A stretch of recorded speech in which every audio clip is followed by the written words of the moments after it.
Every investor that we talked to said yes, but one. And he didn't like our location where we were. He said it's a dead zone, there's no walk-up traffic, you're never gonna get anybody to come to the tap room. I just think it's a flawed process.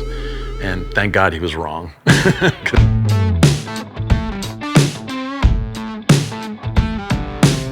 I mean, when we started this thing, it was a hobby that had gone wild.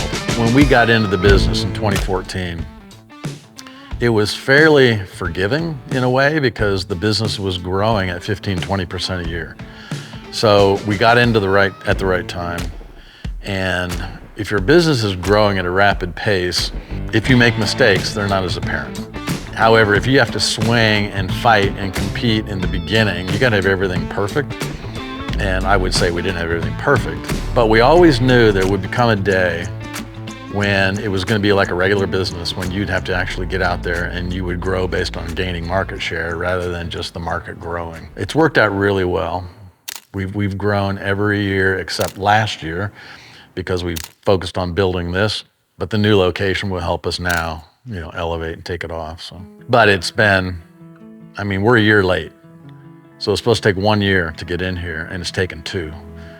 So that's posed a lot of challenges, but they're all character building, A lot of it is that when you start a business like this, you figure it's gonna take so much money. And then when that's gone, then you better hope that there's more money behind it. So those are the stresses that really weigh heavily. The wonderful thing was that the investors that we have and had and continue to have just been fantastic. They believe, they're in line with the vision, they're willing to support us, so it's been wonderful. And then the city has invested heavily in this as well. So without the City of McKinney contributing and being a partner in this, but that was probably the most stressful thing, was the cash, because it takes a lot. I think you have to be a little weird to be a purebred entrepreneur. There's something different about people that do this. And really you have to fight through, and rather than just pounding through the wall, you got to take 4 or 5 steps back and look to your right, look to your left, look if you can go over it or under it, and just find a way to get through it. And then I think the other thing is that I just don't see how as an entrepreneur you can be a perfectionist. 80% is good enough. Executing as fast as you can, I think, is what really helps, kind of get to the end game. And the end game in the beer business is seeing, a couple thousand people out here with smiles on their face with all their friends drinking beer and having a great time. So the end game is rewarding. So.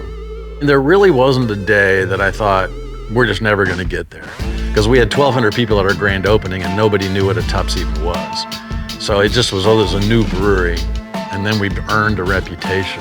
We've grown up to where we're in one of the top breweries in the state. There's over 400 breweries, and I think last year we ranked 11th in volume.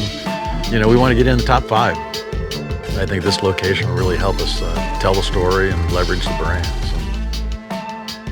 So, we're not spit polished. This is rough and tumble. This is a real business with real people, with real products. If we stay true to that, I think sky's the limit.